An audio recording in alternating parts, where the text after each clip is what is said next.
जियो की महिमा मंडन मेरे चैनल को सब्सक्राइब करें और प्ले बटन दबा दें। मनीष कश्यप के केस में नया नया ड्रामा देखने को मिल रहा है।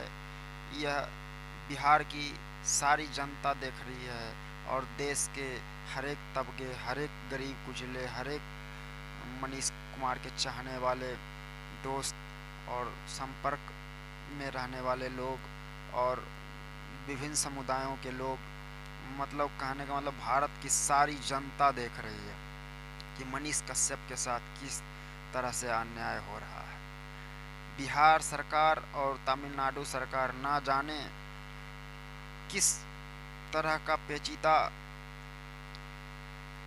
केस किया है मनीष कश्यप पे कि एक ही चीज़ के लिए बार बार अलग अलग यूआरएल नंबर से केस किया गया। मतलब ये राज्य सरकार यह क्या साबित करना चाहती है, इस केस में क्या निकलेगा नहीं निकलेगा ये तो किसी को पता नहीं, लेकिन फिर भी मनीष कश्यप के केस में यह क्या हो रहा है जनता को हर एक चीज़ मालूम है। जनता आने वाले दिनों में इलेक्शन में, बिहार के चुनावों में, विधानसभा चुनाव में और लोकसभा चुनाव में इन सबों को ज़रूर सबक सिखाएगी। मनीष कश्यप इसीलिए परिश्रम कर रहे थे। मनीष कश्यप को पता है कि यह क्या हो रहा है, मनीष कश्यप के साथ क्या हुआ नहीं हुआ जनता को सब मालूम है। जनता सब जानती है कि मनीष कश्यप के साथ गलत हुआ कि सही हुआ। एक आदमी पर आप इतने सारे केसेस कर देते हैं। तमिलनाडु में एक नेता बिहारियों के लिए कितने गलत लफ्ज बोला था, उस पर कोई केस नहीं होता है। यहाँ तक कि उसे अपने पार्टी से इस्तीफा भी नहीं दिलवाया जाता है। और बहुत सारे प्रिंट मीडिया ने भी इस खबर को चलाया था, इस फेक न्यूज़ को चलाया था। तो क्या उन लोगों पे केस क्यों नहीं हुआ? कारण बहुतों हैं, सवाल भी बहुतों हैं, लेकिन यह दोनों राज्य सरकारें बस अपना मनमानी कर रही है, अपना रोटी सेक रही है, राजनीतिक रोटी सेक रही है। बस यही है कि मनीष कश्यप ने जो बोल दिया कि मैं तेजस्वी यादव तुझे मुख्यमंत्री नहीं बनने दूंगा और 180 दिन में आपकी सरकार को गिरा दूंगा, तो वही घमंड तेजस्वी यादव दिखा रहे हैं। क्योंकि उन्होंने पत्रकार के सामने यह बोला भी था कि कुछ सूत्र वाले पत्रकार हैं, उन्हें सीधा कर दिया जाएगा, यह बिहार है, यहाँ सीधा कर दिए जाओगे। तो उन्होंने सीधा करने के लिए बहुत सारे इंतजाम किए। इंतजाम ऐसा था कि यहाँ से जाल बुना और तमिलनाडु तक यह चला गया और इस तरह से पेचीदगी फंसाई गई कि मनीष कश्यप का बेल भी होना बहुत ही मुश्किल है। और एनएसए तक लगा दिया गया कि पहले एनएसए हटेगा तभी तो बेल होगा। तो एनएसए कब हटेगा नहीं हटेगा, इस केस में क्या होगा नहीं होगा, यह तो आगे की बात है। लेकिन देर आए दुरुस्त आए, जो भी होगा सही होगा। जनता का मानना है कि न्यायालय पे हम सबको विश्वास है, क्योंकि मनीष कश्यप संविधान के ही तहत सारा काम करते थे।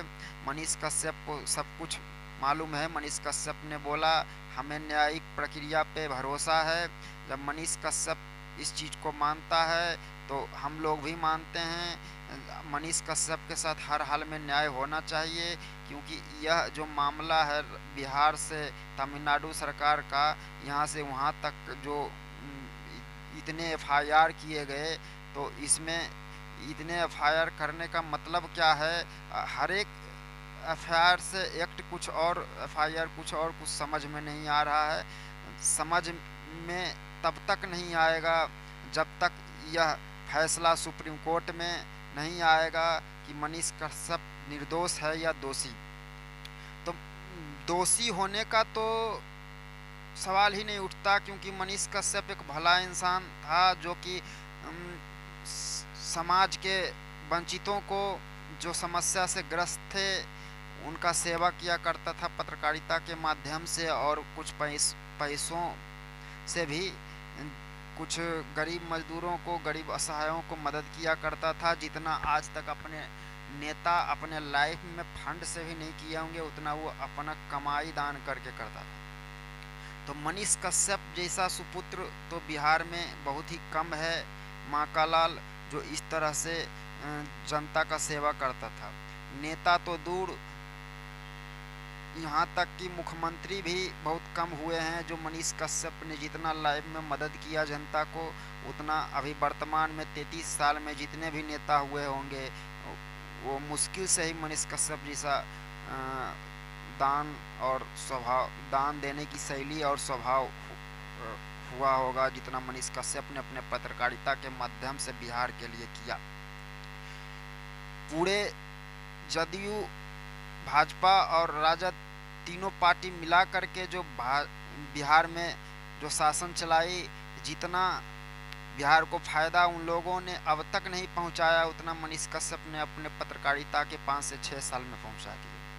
तो जनता जागरूक हो चुकी है, जनता को मालूम है कि मनीष कश्यप को फंसाया गया है, और जनता थमने का नाम नहीं ले रही है। मनीष कश्यप के लिए बोल रही है कि तब तक आवाज़ उठाएंगे जब तक मनीष कश्यप को निर्दोष साबित नहीं किया जाता है। अब बाहर मनीष कश्यप नहीं आ जाता।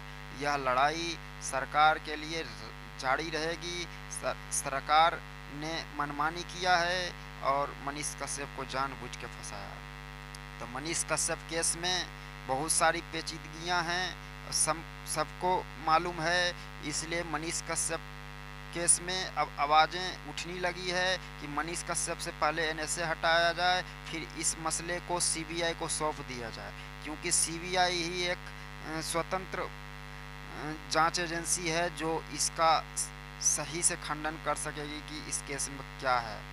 कि राजनीतिक रोटी सेकने का तो प्रयास नहीं किया गया, जानबूझ के तो मनीष कश्यप को नहीं फंसाया गया।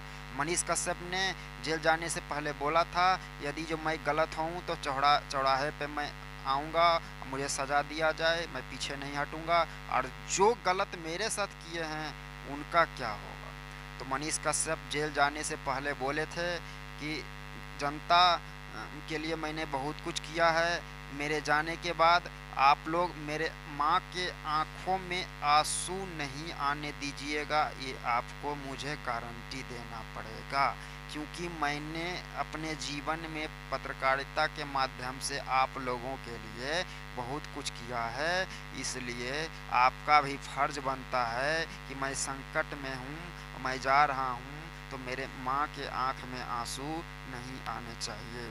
एक वह बेटा बोल रहा था जो देश के लिए मर मिटने को तैयार था, देश सेवा के लिए हमेशा तत्पर रहता था, इसलिए मनीष कश्यप जल्द ही छूटेगा। जनता को सीबीआई के लिए आवाज़ उठाना चाहिए एकजुट होकर। जय हिंद।